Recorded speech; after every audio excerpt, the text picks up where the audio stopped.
연속 낭독. 중국 선교사 김만식 목사 수기 해란강의 어부.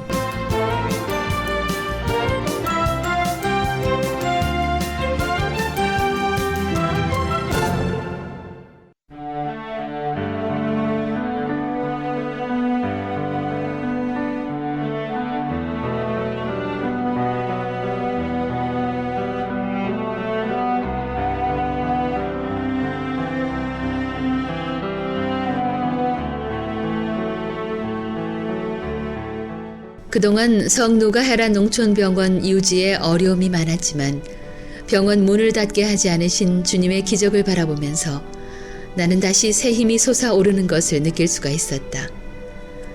병원 10개를 세우겠다고 막상 약속은 했고 성노가 해란 병원을 기적적으로 인도해 주신 하나님의 놀라우신 손길에 감사도 했지만 3년 전 성노가 해란 농촌병원을 세우려고 할 때 온갖 수모와 냉대를 받았던 악몽과 같았던 모금운동의 순간순간들이 주마등처럼 다시 떠오르기 시작했다. 한국의 IMF 때문에 동북아시아 땅끝 선교 회원들의 작정 헌금도 기대할 수 없는데 어떻게 10개 병원을 세울 수가 있을까? 시 영도들과 약속한 것이 큰 부담이 되었든지 지나간 일들이 다시 생각나기 시작했다. 사기꾼 목사라는 얘기를 무수히 들었던 나날이 아니었던가. 어떻게 중국 공산권의 목사가 농촌 지역에 병원 간판을 달고 복음을 전할 수 있느냐는 어느 여성도의 날카로운 전화 질문이 내 고막을 따갑게 때렸던 지난날도 생생하게 떠올랐다. 서울 수서 지역의 어느 교회 담임 목사님을 찾아가 병원 선교를 위해 도움을 호소했을 때 당신 같은 사람들이 하루에도 몇 명씩 찾아온다면서 꼭 그렇게 거지처럼 다녀야 되느냐는 핀잔을 들었을 때는 쥐구멍이라도 들어가고 싶었지 않았던가. 또다시 모금운동을 한다는 것은 죽기보다 싫었다. 어떤 방법으로 농촌병원 10개를 세울 수 있을까요? 주님 앞에 기도하고 있을 때 갑자기 한 가지 생각이 났다. 두만강을 배경으로 안악내들이 빨래하는 사진과 백두산 천지의 모습, 그리고 지금 연변 지역에서 볼 수 있는 과거 1960년대 한국의 옛 추억들이 담긴 모습들을 사진에 담아 팔아보면 좋겠다는 생각이었다. 그래서 99년 1월 서울 명동파출소 소장님의 협조를 얻어 중국에서 가져간 그림들을 명동 파출소 앞 거리에서 펼쳐놓고 팔기 시작했다. 그런데 내 예상과는 달리 그림은 하나도 팔리지 않았다. 좋은 그림이라고 옛 추억을 떠올리게 한다고 한마디씩 하면서 지나가는 사람은 많은데 정작 그림 한 장 사주는 사람이 없었다. 연변 지역의 어려운 우리 동포들을 위해 의료 선교비를 마련하기 위한 것이라는 문구도 큼지막하게 써붙여놓고 지나가는 사람들에게 얘기도 했지만 별 관심들이 없었다.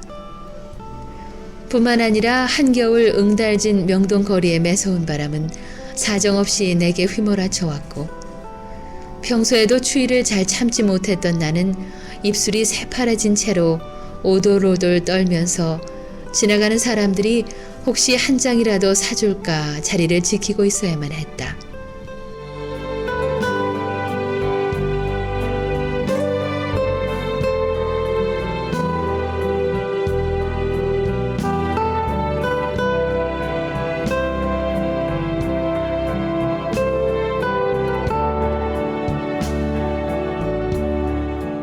그렇게 며칠을 떨면서 아무런 성과 없이 보내던 중에 우연히 내 그림이 진열되어 있는 앞을 지나가던 젊은 여성 한 사람이 10여 미터나 지나갔다가 다시 되돌아서 나에게 왔다. 나는 속으로 저 사람이 드디어 그림 한 장을 사줄 모양이구나 라고 생각하며 좋아하고 있는데 갑자기 이 여성은 내게 정색을 하며 선생님은 장사할 분이 아닌데 왜 이렇게 귀한 시간을 장사나 하면서 허비하세요? 선생님께 앞으로 남은 시간은 소중하니 앞으로는 장사하지 마세요. 이렇게 말하면서 자기 명함 한 장을 주고 다음에 전화를 한번 달라고 하면서 총총걸음으로 사라졌다. 난생 처음 만나는 여자. 명동 거리를 지나가다 내 앞에서 발걸음을 멈추고 명함 한 장을 주면서 앞으로는 장사하지 말라고 말하며 인파 속으로 사라지는 저 여인은 누구란 말인가? 추위 속에 1시간이 또 지났을까? 이번에는 나이가 드신 아주머니가 길거리에 펼쳐놓은 100여 장의 그림을 바라보면서 이런 그림은 한국보다 일본에 가서 팔면 빨리 팔 수 있는데 라고 말하면서 혀를 끌끌 차며 일본으로 가면 응달진 추운 명동거리에서 더 이상 떨지 않아도 된다는 얘기를 전해주고 떠났다. 참으로 이상한 일이었다. 1시간 전에도 한 여인이 장사하지 말라고 말하고 갔는데 이젠 난데없이 일본으로 가라니. 사실 말이야 바른 말이지 병원 약값이 모자라 장사를 하겠다고 선교사가 선교지를 떠나와서 이곳에 그림이나 펼쳐놓고 팔고 있는 것은 정말 아까운 시간이었다. 그러나 지난 4년 가까이 선교 사역을 위해 장사를 해야 했던 것을 숙명으로 받아들이고 싶었기에 방학 때만 되면 한국과 미국을 찾아 장사를 할 수밖에 없었는데 1시간 간격으로 두 여인으로부터 전혀 예상치 못한 말을 들으면서 불현듯 일본으로 한번 가보고 싶다는 생각이 들었다. 그래, 일본으로 가자.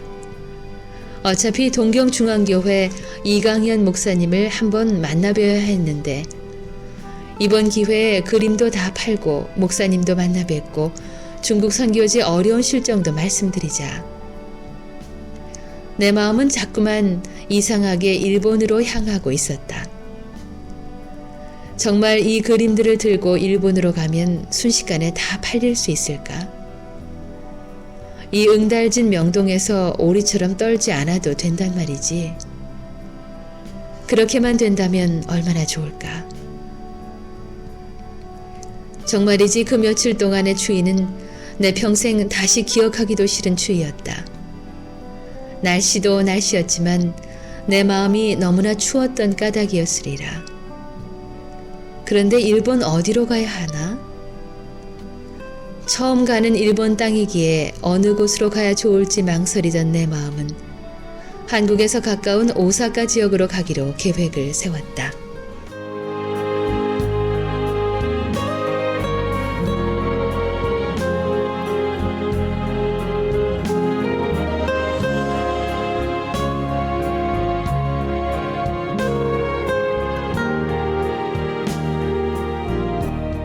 오사카는 한국에서 가까운 일본의 도시이기도 하지만 세상을 떠나기 전 아버지께서 오사카에서 15년 동안 생활하셨던 얘기를 들려주셨고 언젠가는 아버지의 제2 고향인 오사카를 다녀오고 싶었던 마음 때문에 쉽게 결정을 내렸는지도 모르겠다.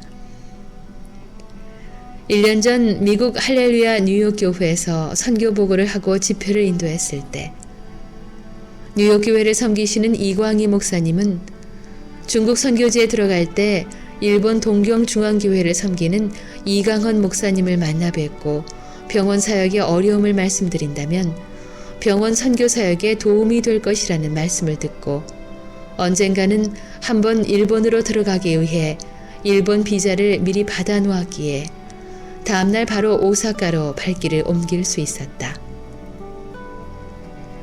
오사카는 무척 넓은 것 같았다. 어느 지역에서 장사를 해야 좋을지 막막하기는 한국과 다를 바가 없었다. 낯선 이국 땅 길거리에서 그림을 판다는 것이 일본 사람들의 정서에 맞는 일인지도 모르는 채 무작정 일본으로 건너온 것이 아닌가라는 생각에 일본으로 건너온 것이 후회되기 시작했다. 그러나 어쩌랴 이미 엎질러진 물인 것을. 어쨌든 이곳에서 그림들을 모두 팔아야 할 판이었다. 미국에서도 재미동포들끼리 살고 있는 지역이 있는 것처럼 오사카 지역에도 제1동포들이 모여 사는 지역이 있을 것 같아 공항버스 운전기사에게 묻고 운전기사의 도움으로 가까스로 우리 동포들이 살고 있는 곳까지 찾아갈 수 있었다. 낯선 이국 땅에서 우리 동족들을 만난다는 것이 기쁨이요 반가움이었다. 한국에서는 느끼지 못한 제1동포들의 따뜻한 온기가 지친 내 몸을 녹여주고 있는 것 같았다. 한인거리에서 내 첫눈에 들어온 상점의 간판은 루비 미용실이라고 쓴 것이었다. 늦은 저녁 시간인데도 미용실이라는 것을 알리는 전기 모터로 돌아가는 툴라 기계는 환한 불빛을 반사하면서 늦은 시간까지 손님들을 기다리는 것 같았다. 근처 여관도 물어보고 싶고 배고픔도 해결하고 싶어서 미용실 문을 열고 들어갔다. 40대 아주머니가 미용실 주인이라면서 반갑게 맞아주었다. 중국 선교병원 약값을 마련하기 위해 일본으로 그림을 팔러 왔다는 얘기를 듣던 미용실 주인 아주머니는 한국에서 그림을 팔 데가 없어서 일본까지 원정 오셨느냐면서 배를 움켜쥐고 웃고 있었다. 소설 속의 주인공을 만나는 것 같다면서 미용실이기 때문에 많은 사람들이 다녀가니까 가지고 온 그림을 하루 이틀에 팔 수는 없지만 시간을 주신다면 미용실에서 팔아주겠다는 뜻밖의 반가운 제의를 했다.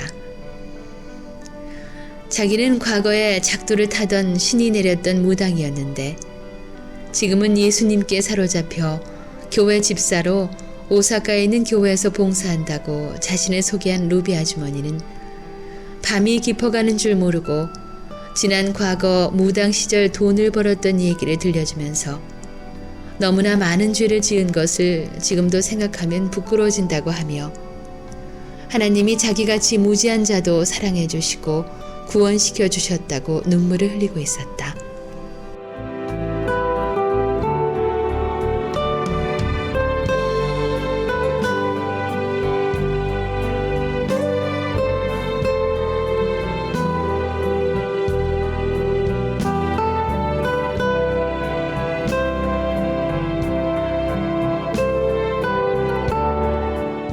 무당들이 돈을 버는 것은 무당을 찾아오는 사람들에게 앞으로 자녀들과 남편에게 불행이 닥친다거나 또는 재물이 없어진다고 한마디 하면서 그 해결책으로 아들의 생명과 남편의 생명과 재물을 지키려면 구술해야 된다고 말하면 1, 2천만 원, 1억 원의 돈을 아까워하지 않고 구판을 벌린다고 과거의 경험을 말해주는 루비 아주머니는 한국에 빌딩 하나를 구입했다는 얘기와 그렇게 벌어들인 재물을 오래 지키지 못하고 일본으로 떠나올 수밖에 없었다고 했다.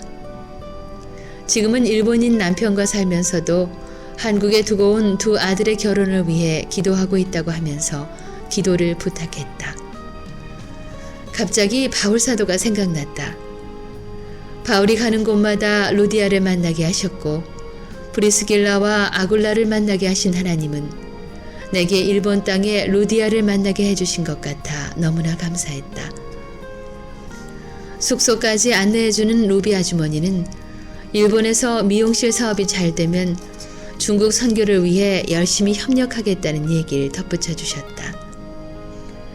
오사카의 밤은 다시 한번 성령의 역사가 나타났던 사도행전 시대같이 생각됐다. 다음날 눈을 떴을 때는 하늘을 나는 것 같이 가볍기까지 했다. 길거리에서 더 이상 장사를 하지 않아도 된다는 해방감 때문이었을까? 미장원에서 그림을 팔아주겠다는 루디아 같은 루비 아주머니가 고맙고 감사했다. 아침 식사를 대접하겠다는 시간에 미용실 옆 루비 아주머니 집을 찾아갔을 때 미국 재미교포 아주머니 한 분이 자신은 우상을 많이 섬기는 일본인들에게 선교하기 위해 미국에서 왔다고 자기소개를 했다. 오사카와 동경을 오가며 미용실을 찾아다니며 정형수술을 해주면서 선교하는 김희선 평신도 선교사를 만나면서 일본 선교의 어려움을 들을 수 있었다. 수백 개의 귀신을 섬기는 일본인들의 영혼이 안타깝다고 했다. 일본인들에게 영적인 소망이 보이지 않는다는 김 선교사의 얘기를 들으면서 풍요로움으로 하나님을 대적하는 백성들보다 공산권이지만 가난하게 살아가는 순박한 중국 사람들이 더욱 소망이 있어 보였다. 평신도지만 많은 일을 하고 다니는 김희선 선교사는 일본 동경과 오사카 골목길까지 다 알고 있었다. 아버지가 일본 한국 대사관에서 근무하게 된 것이 일본과 인연이 되었고, 미국에서 공부를 마치고 일본으로 다시 돌아와서 선교하고 있다는 김희선 선교사. 중국 선교의 어려움을 함께 나누게 해달라고 기도하겠다고 했다. 그림을 팔려고 오사카에 건너왔다는 얘기를 전해 들으면서 선교사의 길은 고통의 길이요 고난의 길이지만 한 생명이 주님을 만나 기뻐하는 모습을 바라볼 때 기쁨이 솟아오르는 그 희열은 그 무엇에 비교할 수 없지 않느냐는 얘기로 나를 흠뻑 위로해 주었다. 오사카까지 왔는데 동경중앙교회 이강헌 목사님을 만나고 싶었지만 찾아가는 방법도 몰랐고 경비도 적지 않은 돈이 들 것 같아 하루빨리 그림이 팔리기만을 기도하고 싶었다. 자기 뜻과 생각대로 되지 않는 세상 만사의 일들이 조급한 선교사의 마음을 더욱 초조하게 하고 있었다. 여관에서 하룻밤 자는데도 경비가 한국의 2배 이상이 넘는 것 같았다.